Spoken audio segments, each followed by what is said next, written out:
Hey guys, welcome to a very sunny England, which makes a nice change. This car is just over 12 months old now. I've owned it for about 6 to 7 months of that period. The previous owner had it for the first 5-6 months. In that time, let's have a look. The car's got 11,000 miles on it, so it's not got loads and it doesn't have a small amount of miles either. And naturally, I did expect things to go wrong with it. Most new cars do, and this is a performance car, so I expected it even more, to be honest. Since the car's only a year old as well, it's still within warranty. I think most new cars have like 3 years warranty. It's no different with this CLA 45. So the work that has been done to it has been done free of charge, just all been done under warranty. So in the very first month of owning this car, I encountered quite a big problem, to be honest. It was with the stop-start. Basically, what I found was, just put it into comfort mode, put everything on. Under normal situations, the engine's turned off now, the stop-start's engaged, it'd work fine. You lift your foot off the brake and the engine would start again. However, those rare occasions where you just come to a stop but then you start moving again, but the stop start kicks in. During those moments, if you wanted the stop start, if the stop start kicked in for literally, let's let this guy cross the road.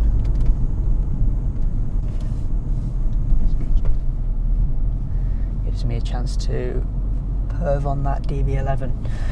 So yeah, with the stop start, so when you'd come to a stop, but then in that split second where you've basically just come straight off the brake, I don't know, it would just mess up the car. So what would happen is that the car wouldn't start up again. Instead, it would make a bunch of noises. It'd stick itself into neutral. Bunch of warning messages would come up saying, take the car straight to a garage, and the gear selector wouldn't actually work. It'll be stuck in neutral, and if you try and put it into D, reverse, anything, nothing would happen. What you'd have to do is literally turn the ignition completely off and then restart the car and it'd be fine. And that didn't happen just occasionally, it would happen every single time you'd be in a situation where stop start is only active for like a split second.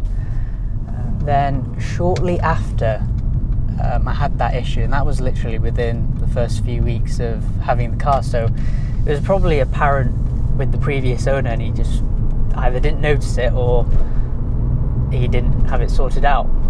So the next issue that came up was probably a couple of weeks later, and it's one that a few people have actually encountered with the AMG cars, and it was with the race start.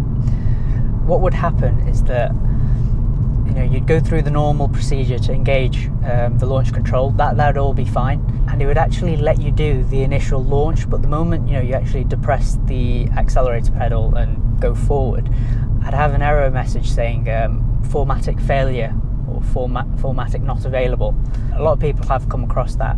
So when I read on the forum, so that can actually happen when there's no traction at all. So if it's really wet, the launch control doesn't actually really work, and that's happened probably not just with AMGs. I know the BMW launch control is a bit like that. If the surface isn't at optimum grip levels, it kind of messes with the launch control. But with me, it was doing it every single time I tried to do it, and no dad, I didn't try and do it all the time. I ended up taking it back to the dealer. They had a look and there was something amiss. So one of the sensors had become faulty and they basically had to order a new sensor in. What they did was, I kept hold of the car until the part arrived, and it was basically sorted in a single day. And since then, I've not had any issues either. So every time I've been in, it's been quite good. The issues have been resolved pretty quickly. Now, the third thing that's gone wrong is something that's a lot more recent. It's actually, I've still got the problem right now, and it kind of arose in the last week or so, and every time I will do light to medium pressure on the brakes, there's a really bad squeaking. I don't know if you can hear it. I'll try and... See, I can hear it, but you probably won't be able to hear it on this microphone.